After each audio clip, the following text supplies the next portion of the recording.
British Advanced Pain Clinic, Noppimayam Surgery Duram. For appointments 9155515563. Hyderabad సెంట్రిక్గా and హైదరాబాద్లోనే అతిపెద్ద భారీ దోపిడీ జరిగింది. అది కూడా రాత్రిపూట దోమలగూడలో జరిగినటువంటి భారీ చోరీ. ఇది పెద్ద ఎత్తున బంగారం ఎత్తుకెళ్లారు. అది కూడా మామూలుగా కూడా కాదు, బెదిరించి కత్తులతో గన్స్తో చంపేస్తామని బెదిరించి 2.5 కిలోల బంగారం ఎత్తుకెళ్లారంటే ఇది ఎంత పెద్ద భారీ దోపిడో మనం అర్థం చేసుకోవచ్చు. సీసీటీవీ ఫుటేజ్లో పూర్తిగా క్లియర్గా వీటికి సంబంధించిన విజువల్స్ అన్నీ కూడా రికార్డ్ అయ్యాయి.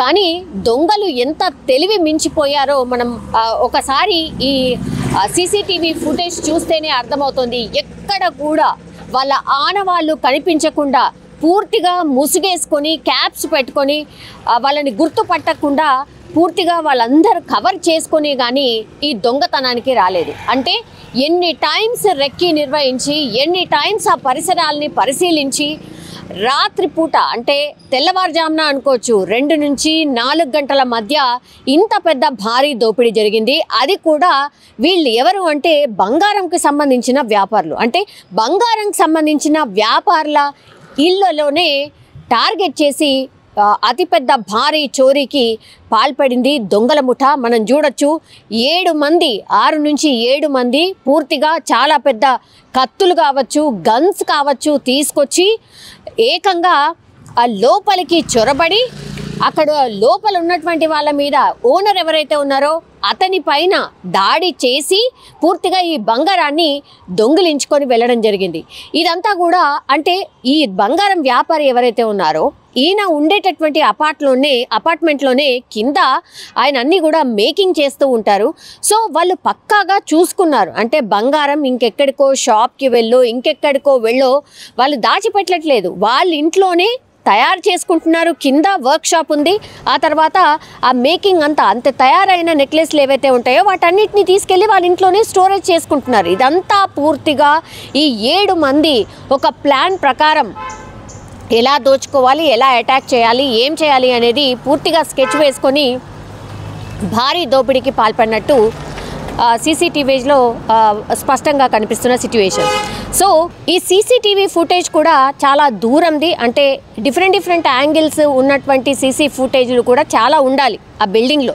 కానీ ఒక్క సీసీటీవీ DVR మాత్రమే దొరికింది. మిగతా అన్ని DVRలను కూడా వాళ్ళు ఎత్తుకెళ్ళినటువంటి సిట్యుయేషన్. అంటే వాళ్ళు ఎక్కడ కూడా దొరకకుండా అన్ని జాగ్రత్తలు తీసుకున్నట్టు స్పష్టమవుతోంది.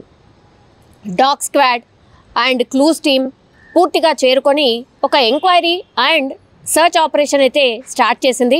సో మేకింగ్ అనేది కూడా పూర్తిగా కిందనే మేకింగ్ చేస్తూ ఉన్నారు కాబట్టి అక్కడ ఆ ఇంట్లో ఉన్నటువంటి 2.5 కిలోల బంగారం పూర్తిగా ఎత్తుకెళ్ళడం, ఆ తర్వాత ఇంట్లో ఉన్నటువంటి 3 మొబైల్స్ అంటే వాళ్ళు వాడుతున్నటువంటి మొబైల్స్ని ఎత్తుకెళ్ళడం, ఆ తర్వాత ఐప్యాడ్ ఎవరైతే ఉంటుందో ఇంట్లో దాన్ని కూడా ఎత్తుకు వెళ్ళడం. So valuable things and expensive things ఏవైతే ఉంటాయో వాటన్నిటిని కూడా దొంగిలించుకొని వెళ్ళిన పరిస్థితి అయితే కనిపిస్తోంది. సో సినీ ఫక్కీలో జరిగినటువంటి ఈ ఇన్సిడెంట్తో పూర్తిగా షాక్ అయినటువంటి సిచ్యువేషన్. ఎందుకంటే దోమలగూడ అంటే పూర్తిగా అన్ని నివాస ప్రాంతాలు, షాపింగ్ కాంప్లెక్స్ అండ్ ఎప్పుడూ రద్దీగా ఉండే ప్రాంతం, సిటీ కాబట్టి చాలా వరకు అసలు ఎక్కడ వెహికల్స్కి కానీ సిటీలో నైట్కి సంబంధించిన హ్యాపెనింగ్స్ కానీ ఎక్కడ కూడా ఆగవు. అంటే వెహికల్స్ మూవ్మెంట్ కానీ అదంతా కూడా ఉంటూనే ఉంటుంది.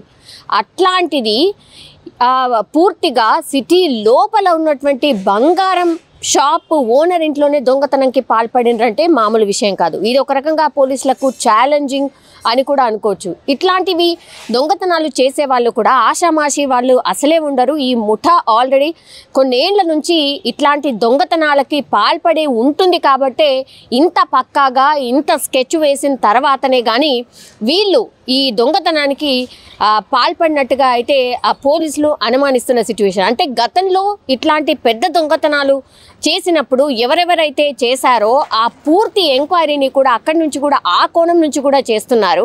ఆ తర్వాత ఈ ముఠా మరి ఎక్కడి నుంచి వచ్చింది, ఎన్ని రోజుల నుంచి నివాసం ఉంది, ఇట్లాంటిదే ఇంకెక్కడైనా జరిగిందా అనేది కూడా ఆ దిశగా కూడా పోలీసులు ఎంక్వైరీ చేస్తున్నటువంటి పరిస్థితి. అండ్ ఈ గోల్డ్ ఓనర్ ఎవరైతే ఉన్నారో ఆయన పేరు వచ్చేసి దోమలగూడ. ఇది అరవింద్ కాలనీలో ఉన్నటువంటి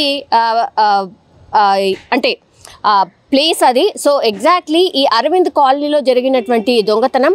ఆయన బంగారంకి సంబంధించిన వ్యాపారి, ఆయన పేరు వచ్చేసి రంజిత్. సో ఈయన పశ్చిమ బెంగాల్కి సంబంధించిన వ్యక్తి, బట్ ఇక్కడ బంగారం వ్యాపారం చేస్తూ ఉన్నారు. అట్లాంటిది ఇప్పుడు ఆ రంజిత్ని కూడా అడ్డు వచ్చాడు.